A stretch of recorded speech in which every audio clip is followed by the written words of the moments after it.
All right, here we go. Wednesday edition of the Slate, baby. I'm feeling it. I'm really feeling it. So is Reid T. Fowler. So is Geoff, Ulrich, who's been out, not chopping wood today, but chopping ice. Nice and toasty north of the border. Yeah, Reid? Uh-huh. Yeah, you feeling it? Yeah, we were talking a little bit off air about the attire that Geoff either is wearing or needs to wear. And Geoff is very peeved when he came on screen with us, when he came into the Zoom, because of the ice that he's incurring. And it's actually snowing. I think it's a little bit of a snow outside over here. It's 37 degrees Fahrenheit. Geoff, I don't know what you guys do with your Celsius. What is that, like 3 degrees Celsius? But yeah, I'm excited. Nobody in the rest of the world knows what Fahrenheit is. Nobody even knows. That's true. Actually, you're right. We're the only ones who do it incorrectly, by the way. Maybe no. Maybe we're the ones doing it correctly. No, the rest of the world just needs to get on board. What do you mean, man? We're always setting a positive example over here for the rest of the world. Yeah, Geoff's just out there chopping ice in his tube socks and his Crocs. I can just picture it now. Absolutely beautiful. Guys, we're going to talk Tigers return as we wrap up the show. I didn't realize what time it was. Almost 5:20. So we really only have a little more than around 35 minutes or so. So he's going to be back in competitive golf next week playing with his kid. Which spreads in the main NFL slate are looking tasty to you two tater tots? How about which dudes are worth splurging on in the land of DFS salary on DraftKings? That's Geoff's favorite Friday segment on the Sweat. Splurge or save. But what do you say? Tomorrow night, we'll start there. It's punched up on the screen. We got the Steelers, we got the Vikings, and I love how we're talking a primetime Vikings game with you two Kirk Cousins stands. All right, so the Vikings just lost to the Lions. Adam Thielen has already been ruled out tomorrow night. I think Dalvin Cook is questionable. Minnesota is not at full strength. Primetime game. Geoff, how much do you like taking Pittsburgh here? Because they're getting 3 points right now. I mean, these two teams deserve each other, right? I mean, These are the teams that, they'll come up with big wins, and then the next week they'll lose to the Lions. That is what these two teams do. And Pittsburgh has the exact same formula. They've had it all year. They had that big win against the Bills. Then they tie they do things like that. So neither of these teams are complete teams. They have some pretty good units and they have some pretty good players, though. And they're like the Vikings offense, good unit. The Steelers defense can be good when they're healthy. I've looked at this game. I know I've looked at this game at the start of the week, and I think the Vikings are getting a little bit underrated here. I really do. I think that the Steelers defense, even when they've been healthy this year, have not been that good. I think we need to stop giving them credit. They're allowing big plays in the secondary. I don't know how they plan to slow down Justin Jefferson in this game. They're going to have to get a lot of pressure on Kirk Cousins. And I think that the Vikings will also be able to run the ball. I think the Vikings are the better team. I really do. And I think that's the side I want to be on here. I think that if they weren't coming off the loss to the Lions, you'd see this line be a little bit bigger. And, Pittsburgh, people just have short memories. Like Ben Roethlisberger's, even in the win last week, I mean, he didn't do anything. I mean, God, I don't know how they're going to score enough points here. So he's a shell of himself. He really absolutely is. I mean, it's not even like a hot take anymore. It's just is, right? So yeah, I think the Vikings are the better team here overall. All right, but Reid, the one thing I'll say to that is the only team that has more sacks in the NFL is the Pittsburgh Steelers. So I would 1,000% expect Pittsburgh to be blitzing left and right and just be a constant headache for Kirk Cousins, especially with him missing some weapons. Like this could be bad, end up being bad for the Vikings. Oh yeah, I think one thing's for certain that I think all three of us would agree that the under is well within play in this game. Yeah. Right? Like even if Justin Jefferson goes for 125 yards and 2 touchdowns, that might be it. Joe Hayden. Because the Steelers running the ball too. That's like, exactly. that's all they do going back to because of Ben. Yeah. And look, last week, Minnesota didn't have their 2 starting linebackers. Kendricks was out. Anthony Barr was out. Anthony Barr doesn't really do anything anyway. I think he's a good coverage guy, but they're both out, right? They also, Patrick Peterson wasn't playing. And so they're getting some people back on the defensive side, for Minnesota. Pittsburgh is still without Joe Hayden. I don't think he's playing in this game either. I mean, look, TJ Watt was fantastic last week, right? Like 14 and a half sacks, like in one game, it felt like, against Lamar. He's just been fantastic. TJ Watt is a guy that is someone that you have to definitely consider changing a landscape of a game. And if he can get to Kirk Cousins, then yeah, good old Kirk isn't going to be meme worthy after this game. But at the same time, I'm in agreement with Geoff here. When you take a look at strength on strength, this pass offense against Pittsburgh secondary, it is not good. Pittsburgh secondary is one of the worst guys in the NFL. Their adjusted DVOA rate in pass defense is like one of the bottom 3 in the NFL. Right? They just do not have the players to protect against that. And so when you take a look at that just from that standpoint, and yes, you'll probably see a lot of pressure on Pittsburgh, and that's what they have to do. But this is a short week, right? TJ Watt did have COVID. He got 2 negative tests, but he's coming off a short week. And so are all the Steelers. So is Old Man River in terms of Ben Roethlisberger.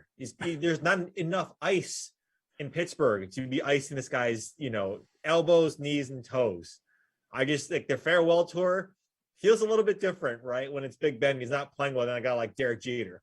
The farewell tour doesn't feel like that. And look, Baltimore going for 2, I whatever, you call it what it is. But at the same time, like, they shouldn't have won that game. Ben Roethlisberger was playing like absolute garbage. So obviously I agree with most of what Reid said. The only thing I would say is I do kind of like the over in this game.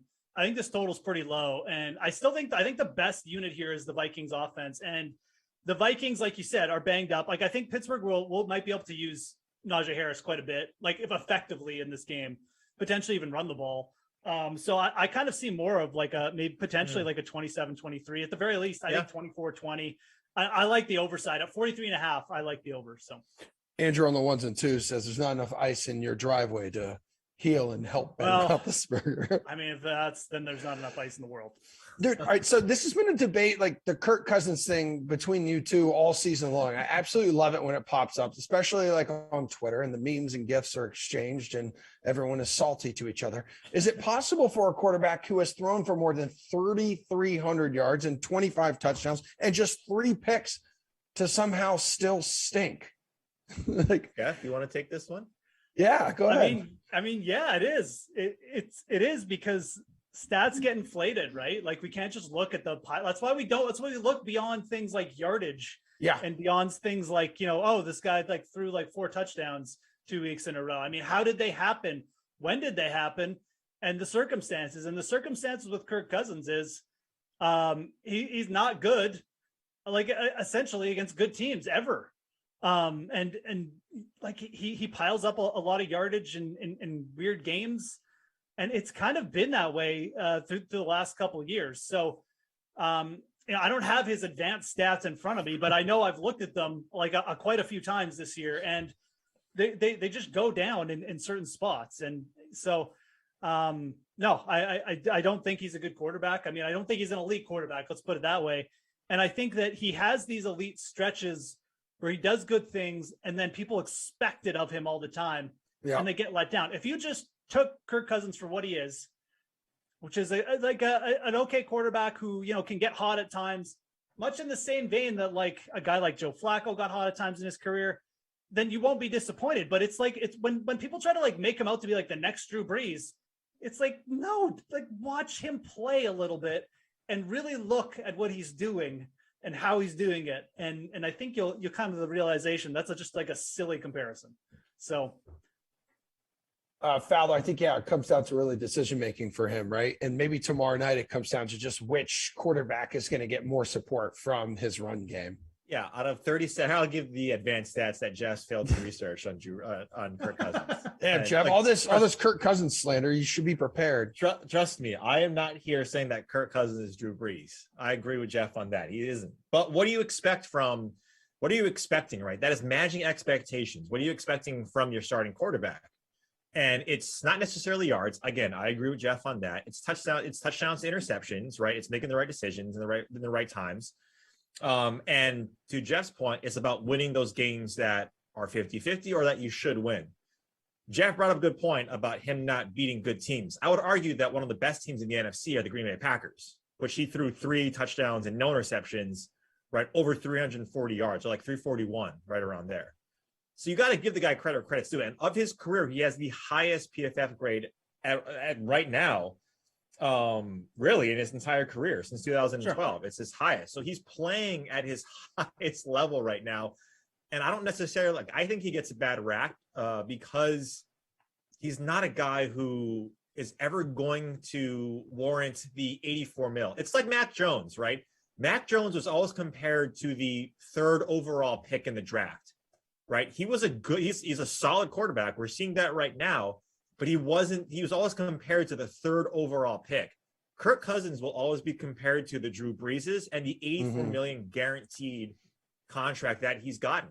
And people will say, well, how can you give a guy who doesn't win big games that type of money? I would argue that I would rather have Kirk Cousins than probably, I don't know, 20 or so quarterbacks in the NFL right now, because he's able to have those games where you can win. It's this defense right now, right? The defense that Mike Zimmer, and I would argue that Mike Zimmer is also someone to put under the microscope, is how many times do we watch Vikings games where you see that they're up by 10 points and all Zimmer does, and they're up by 10, like let's say with 8 minutes left in 3rd quarter, all he does is 3 design run plays, punt, 3 design run plays, punt.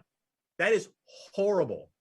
And you see teams come back on Kirk Cousins, and those 50-50 games, they end up losing, right? That's just the MO right now. So Kirk Cousins, albeit he has some bad games, but we've seen some bad games from really good quarterbacks, right? Tom Brady lost to the Washington football team this year, after a bye. Like, I'm not saying he's Tom Brady, but I'm saying right now the metrics do say that Kirk Cousins this year is actually playing the best out of any year in his career. Kirk Cousins, 109.6. That's the best quarterback rating in the red zone this season. Mac Jones has the 4th, Brady 2nd, and Matt Ryan, believe it or not, is 3rd on that list. I guess it's just a matter of when the red zone and for Matt Ryan, it's going to happen. Well, I was going to say the same with Kirk Cousins. Actually, so what does he have? No, it's Kirk Cousins 35 of 57, and he has 18 touchdowns in the red zone, completing 61.4. Maybe I should start Kirk Cousins because he's on my fantasy team. No touchdowns in the red zone, Geoff. Or no interceptions. I'm sorry. No interceptions, 18 touchdowns. So, I mean, look, I think the biggest thing with Cousins is, again, it's just the expectations. Like, yeah, if people he's not like, I agree. Like, you look at the underlying stats and you're like, okay, this is a pretty good quarterback. Absolutely. But I mean, I don't know. At some point, you have to say, okay, you have to stop expecting him to do to be an elite quarterback or just be better than that, because it's pretty much what he's done. And yeah, he's having a nice year. Again, I'd argue a lot of his stats are just kind of inflated from a few games that the Vikings got in shootouts against. And, I don't think even in this career year, I mean, nothing really jumps off the page as, oh, this is amazing. It's just kind of, okay, he's 7 yards per attempt, 7.5 yards per attempt. I mean, the interception rate is nice, but he's not going to throw 40 touchdown passes. I mean, I don't know. He's also working with 2 elite wide receivers. I think he's in a very good spot to produce good stats because the Vikings also don't have an elite pass defense or defense in general. And I think he's good enough to take advantage of it, but not good enough to win his team games, if that makes sense. I look at him as almost a little bit like Philip Rivers was late in his career. And people might say, well, that's a really good comparison. Philip Rivers was never really the elite of the elite ever. He just kind of got grouped in with there. I want to group Kirk Cousins in as well, but I just don't think it's there. So I don't know. Anyways, enough about him. Yeah. He's still the best quarterback in this game. That's for sure. Here's one more thing I'll mention. If this is sans Kirk Cousins, if you look at the Vikings, week 2, they lost to the Cardinals by 1 point, right? And you can go through their game log and look at all of this. They lost to the Cowboys by 4 points. They beat the Chargers and the Packers back to back. But then the last 2 games, right, they lose to the 49ers and the Lions. Right. That's what Jeff's talking about is come on, man. You can't play down to your competition. And it's not just Kirk Cousins losing those games. Right. I know I like to make fun of it, but Mike Zimmer has been I've never liked Mike Zimmer as a head coach.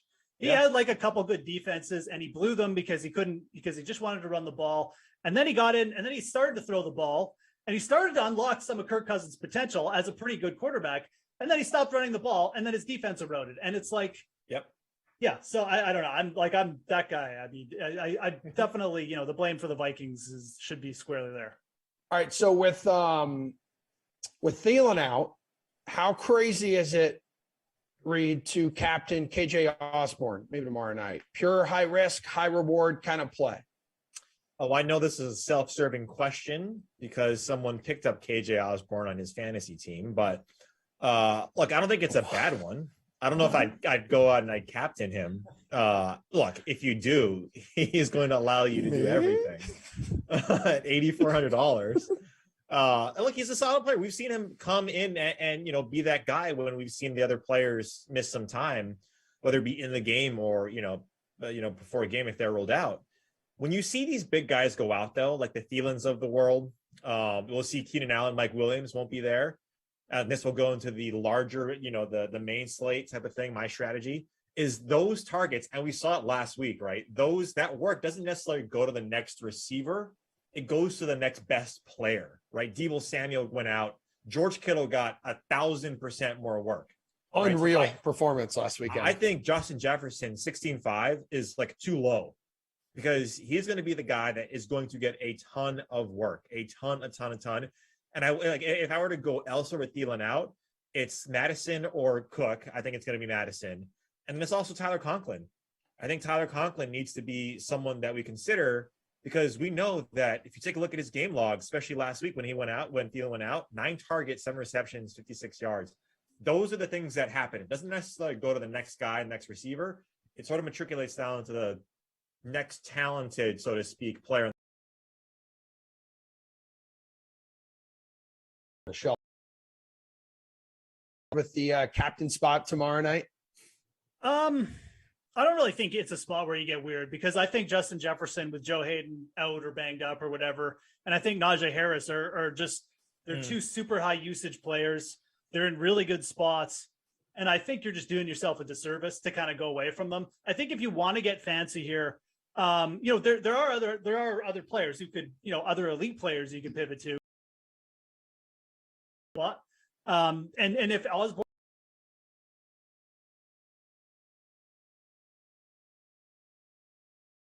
and Jefferson stays out of the end zone, then you've got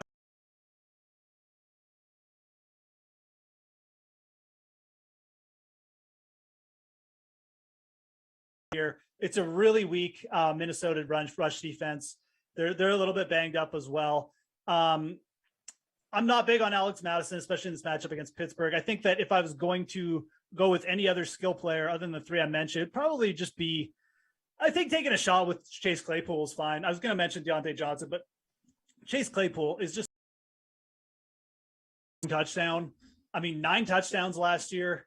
He's got 1 this year. I know he's coming off like the stereo gate or like the music gate week where he just, pissed off Mike Tomlin and all the veteran Steelers like hazed them, but this is just too good a player to like not score a touchdown soon. So you can play some positive regression there. He's getting targets and he's playing a lot of snaps. So Claypool is probably where as far as down as I'd go.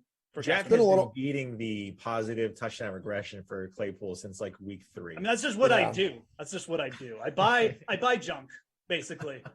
And wait, Brian Edwards too. He's beating the drum on Brian Edwards. What other junky players can I play this week?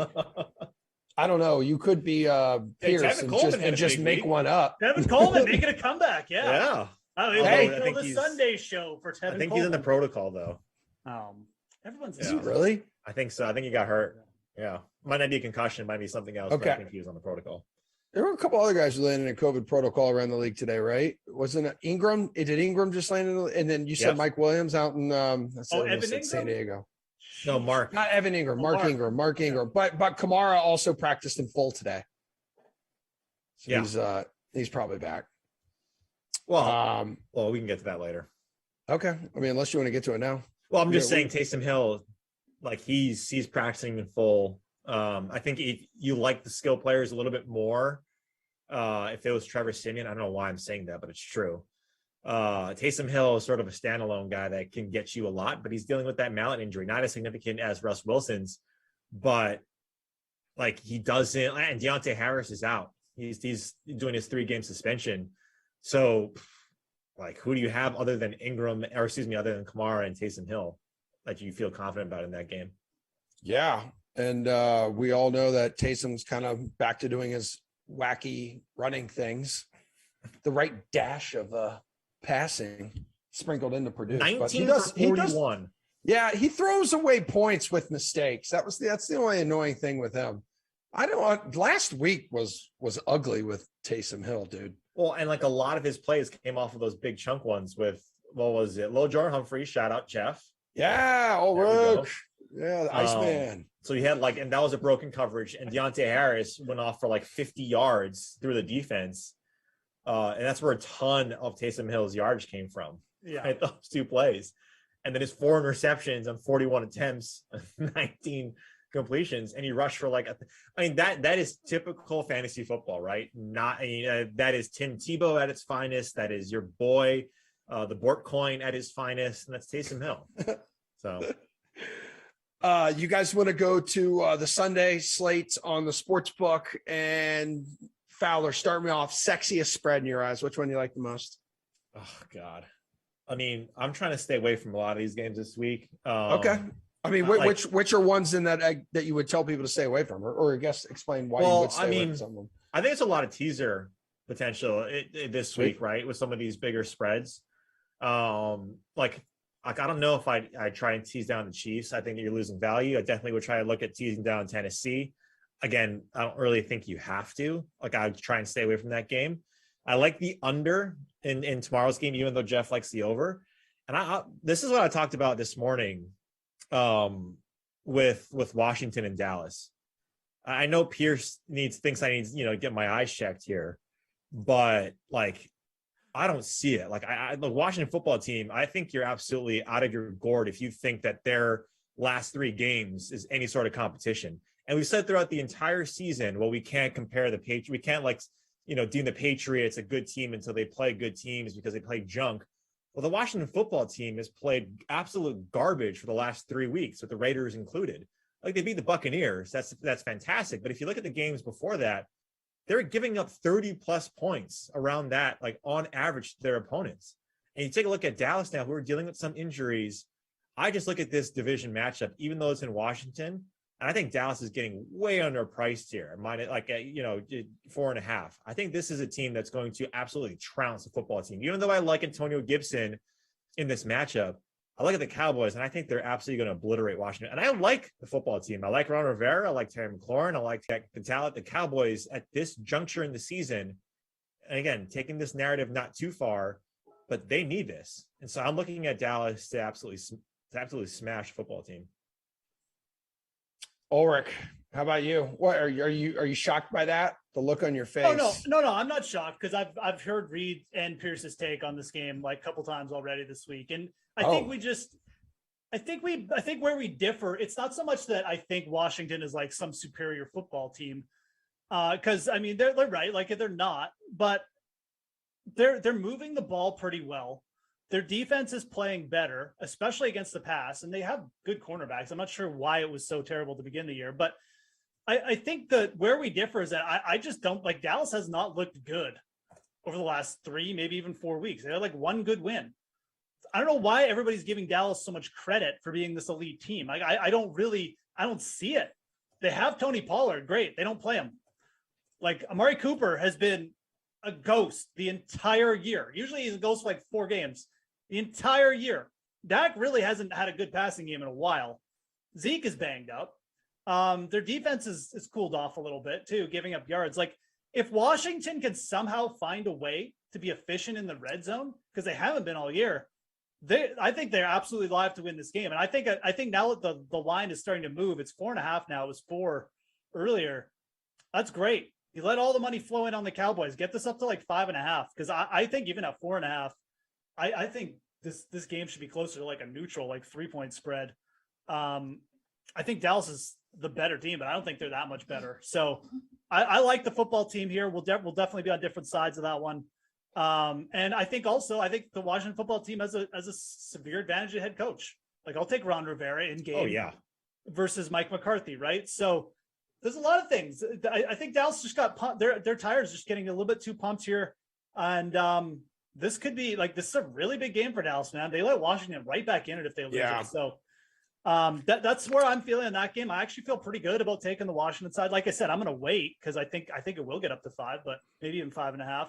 I like the Bengals as well at +1. This line has moved. Pretty sure they were favorites yesterday. And now they're +1.5. So people getting on the 49ers. I don't know why. 49ers secondary banged up. Josh Norman going to stop Jamar Chase. Good luck. Good luck. I love the over in that game too, but I'll side with the Bengals as underdogs there, especially on the money line. And then I'm mildly interested in the Browns money line, or just -2.5. And I'm mildly interested in taking the Giants +10.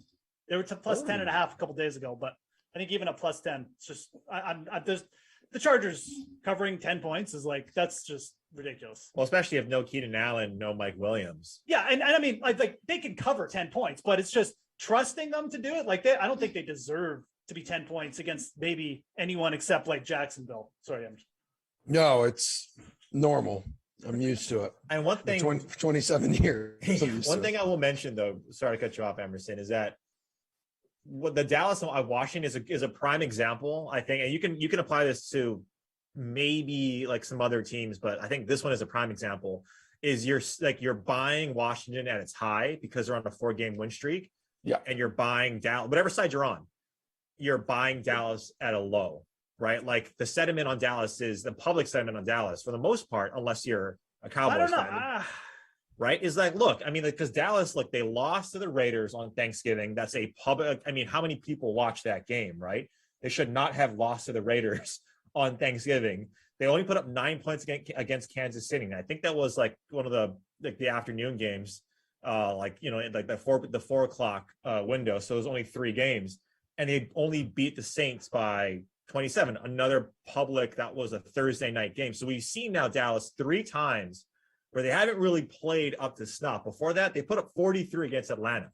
Now, I'm not saying that Atlanta is Washington or vice versa, but remember this Washington football team defense. They're going to be without Montez Sweat, right? He's got COVID or close contact, and they're not going to have Chase Young already, right? And their linebackers are okay, but their secondary is garbage.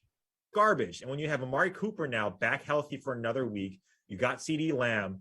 I just take a look at and again, I think you're buying, at least my sentiment, my opinion is that Dallas is on a low right now because of those publicly watched games, right? That everyone was watching. Yeah, you mentioned the win streak there for Washington, covering all 4 of those games. And you got Dallas perfect 7-0 ATS in its last 7 games against the NFC here. Anything else you guys want to point out on the sportsbook side before we hit on DFS for Sunday's main slate? And then I want to wrap some things up, some thoughts on Tiger coming back. Anything else here, guys? Totals. I know both of you were on the under actually for the highest total, right, on the slate, which is that Bills-Bucks game. Bills-Bucks. It's already moved to 53.5 too. So again, money going in on the over. I would, if you want to wait and I mean, it's Buffalo Tampa. Like, I mean, we could get a pure shootout, but that'd be sick. I would love that after what we had to watch on Monday night between the Bills and Pats. I mean, it's like, I do like the under. I'm not going to lie and say it's like my favorite spot, but obviously we're trying to break down every game for people. And like, I wouldn't want to bet the over in that one. My favorite total, I mean, maybe that's the better way to put this, is definitely my favorite over is San Francisco Cincy. As long as it stays under 50 points, I'm good with that. And then my favorite, I don't know if I have a favorite under, actually. I'll skip that question. Yeah.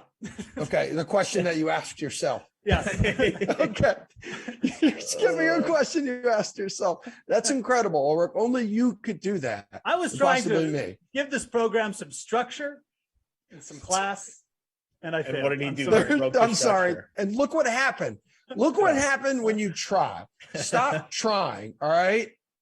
Really quick, Geoff, and Emerson, what are you guys thinking of this Sunday night game with the Packers and Bears? I mean, Justin Fields. I wish they would have flexed the Bears out of Sunday night football. Yeah. That's what I wish. Yeah. Justin Fields is starting. Finding something else to do on Sunday. Right? Like Fields is starting. 12.5 points. Yeah. I mean, Jair Alexander is practicing, so that's a plus. But Zadarius Smith is not playing. I think he's still out.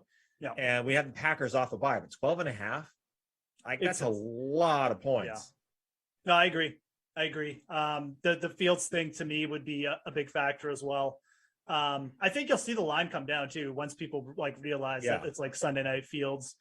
I think people will get on that. So I think right now is a good time to get on the Bears because I don't think the line's going to get any bigger than this. Like divisional game. I mean, I'm actually surprised to see it open like this, kind of like you. So yeah, I agree. That's a good one. I also think that total is potentially a little low.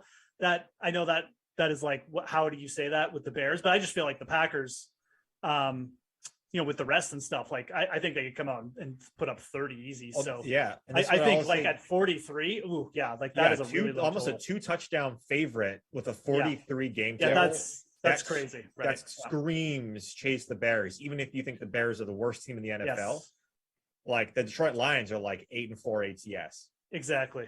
So I mean, Green Bay's coming off the bye, well rested, at full strength. They have reinforcements on defense coming, right? And we all know that Aaron Rodgers owns the Bears. And if it was Andy Dalton, I'd be running to the gate to give me Packers. Give me the Packers up to like 14, but it's not, right? Dalton is not playing. So like this one, even though I don't like the Bears at all, this one screams like, hey, low game total, 2 touchdowns. You're getting 2 touchdowns, basically. Yeah, I like the Bears in that spot a little bit more. I'm looking at this. I know they've covered the spread, the Packers in the last 5 home games, but I don't know how big the spreads have been in those. I don't know if any of them have been 12.5. Between these two teams? Or just Packers last 5 games overall. I feel home games, last 5 home games, they've covered the spread. I'll look into that. Go to the next question. I'll have an answer for you. Okay. I'm freezing. We'll stop wearing your shorts. Oh, you're freezing. I know. No. I'm actually like, it's really cold in my apartment. I opened up a window just because it got hot earlier because of the dryer. And my toes. Maybe if you don't wear swim trunks to work, Emerson. Yeah. You're embarrassing yourself. They were. How was your lame swim? They were 12-point favorites or 11.5 in week 2 against the Lions at home. Okay. And they covered. Yep. So, but it's the Lions. All right. Anything you guys want to hit on Sunday DFS? You got a guy you think is in line just to deliver a bajillion points? Could be in a good spot. I mean, I feel like Austin Ekeler is going to get like 9,000 opportunities this week. Yeah, well, it's like you mentioned earlier, especially if the wide receivers, it's not the best wide receiver. It's just the next best player, and he's basically going to be their best player, besides the quarterback. Yeah, I'm going to figure everything else out after I click Austin Ekeler in my lineup. I mentioned Jamar Chase against the San Francisco secondary. Like, I think, I don't want to say people have forgotten about it, but T. Higgins, stole a little bit of his thunder. It's a really good spot. Like I said, I love stacking that game. Lots of potential there. Running back. I mean, everyone's going to be on Ekeler. Good chalk. I mean, Kamara against the Jets. It's pretty hard to get off him. I mean, I'm just trying to think about like even an argument why you wouldn't play him. Like, I guess you could pivot to Kamara. Actually, with Ingram out, it's going to be interesting to see where the ownership comes in on those two. I think both those guys are just in ridiculously good spots. I'd rather play Kamara against the Jets just because it's the Jets. The Giants tend to just play really slow, kind of sloppy games. So that's going to be like a really pivotal spot to watch. Maybe play both. We're at the point where we have a ton of value guys out and stuff like that. So you could definitely play both. I think a lot of people will be looking to do that this week too, is throw Ekeler and Kamara in there, assuming it works out, that both those guys play. I mean, who knows what will happen between now and the end of the week. And then you got Josh Jacobs too, is interesting, like against KC, just because he's going to catch like 10 passes. Yeah. So no Kenyon Drake, Peyton Barber is nothing. I think Jalen Richard too I think he's on IR. I don't think he's playing or he's active. Oh, and the Melvin Gordon spot is going to be big to watch too with Javonte Williams, right? Yeah. All right, 5 minutes to go. 5-minute warning. Let's talk real quick. Tiger Woods making an announcement. He's coming back. He's coming back for the PNC Championship. So like next week, I think next Saturday, Sunday, with his 12-year-old son, Charlie. Damn, his son is already 12. That is incredible. That makes me feel old. So does saying that Tiger's 45. Dude, he almost lost his life 10 months ago. This is kind of crazy. To me, the debate was, is he going to be well enough to come back for the Masters? Is he gonna? People say maybe St. Andrews, like in the summer. I mean, this isn't like a grind. No. Is he going to be in a cart? Is he going to be walking? This is just a 2-day tournament. Like, to me, I was like, oh, I'm so excited, but man, don't push it. Like, like, Ulrich, what was your reaction? Look, Tiger Woods is playing golf on TV next week. It's like, sign me up. That's what I'm saying. It's a positive sign. It's a really good sign that we're probably going to see Tiger Woods in an event next year. Like, that's pretty crazy. I mean, with people saying, oh, he's just like to be walking in. Like, I'm sorry, he would not be putting himself on TV. I know it's like new Tiger, and he's just like interested in being a dad, and he's a little bit more easygoing. Tiger Woods is not putting himself on TV. If he does not feel confident, he can't go out there and make some shots. And by making shots, I mean like go full bore Tiger. So it's a really interesting development. Let's put it that way. I know we had the pictures of him hitting balls at the range and stuff, and he's looking jacked. He's looking so jacked, by the way. Like arms there. I don't know if jacked. What has he been doing? It's shredded. It's shredded, not jacked. I don't know if he's looking jacked. Okay, there's shredded and jacked. I don't know the terms because I've never been any of those things. Hey, listen, you keep chopping ice in your driveway, buddy. You'll get there. That's what we do here. We just chop ice every day. We get up and we just see the results at the end of when it's Canadian strong. Yeah. It's a crazy development. It really is. Like I said, I'm expecting Tiger Woods to play in the PGA next year at some point. I don't know when, but like I think it's going to be a lot sooner than later. I think he's very live to play in the Masters. It's crazy. It's awesome. It's a good way to. It's good. It's just a positive end to the year, and I'm sure his every swing he makes will be absolutely picked apart, by people who's trying to figure out what he's doing. Is he healthy? Whatever. So. Like Reid, he said last week, I have so far to go. I'm not even at the halfway point. And then all of a sudden he's like, JK, LOL, like I'll be out there next week, like with my son. Dude, I looked at it as like a Christmas miracle, like immediately. I can't wait to see this.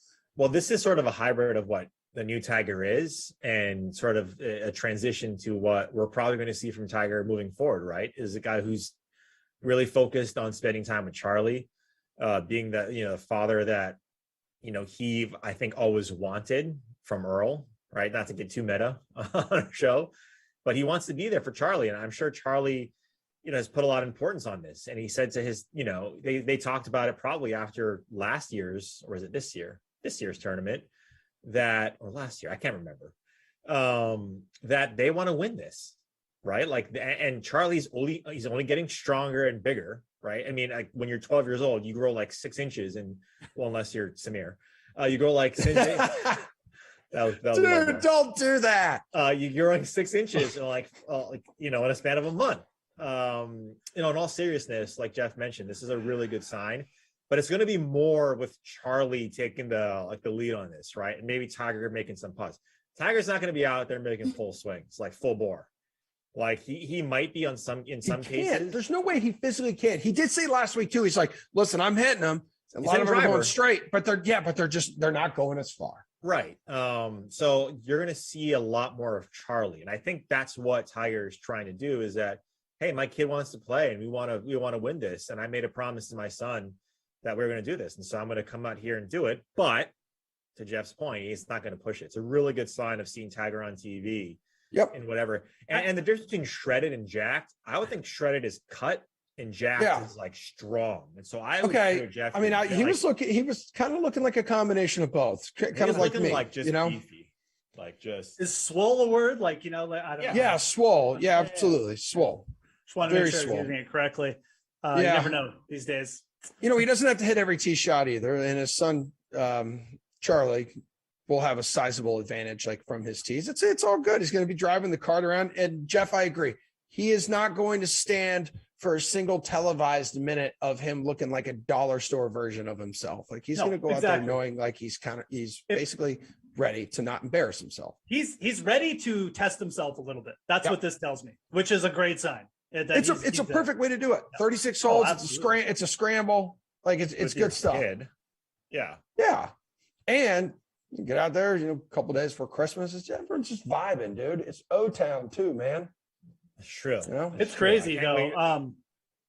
Yeah. I mean, you just almost like, there was like a period where we almost just like forgot about Tiger just because everyone just kind of assumed it's like done, like it's over. Like it's like maybe in a couple of years he'll like, you know, be a ceremonial starter. That's kind of like the mood everybody got in about Tiger.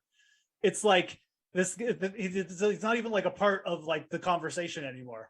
So it's kind of taken everybody by surprise, but it's, yeah, like you said, it's a really nice surprise, man. Yeah, I'm with you. I mean, I hope he's playing at Augusta in April, and it's not just like the par 3 contest. Like I would love to see him out there if he feels like he can. Seems like a pretty good chance compete right now. right. If it's the one course he's most comfortable on, probably besides like the Floridian where he plays all the time, like down at Vero Beach. It'd probably be Augusta National. Guys, we got to go. That's it. There's another Madden game coming up at 6. Eamon, love you. Andrew on the 1s and 2s, love you. Geoff, Reid, love you. Everyone who watched and put up with us in my Ethernet, love you as well. We'll see you guys again back here next week on a Wednesday.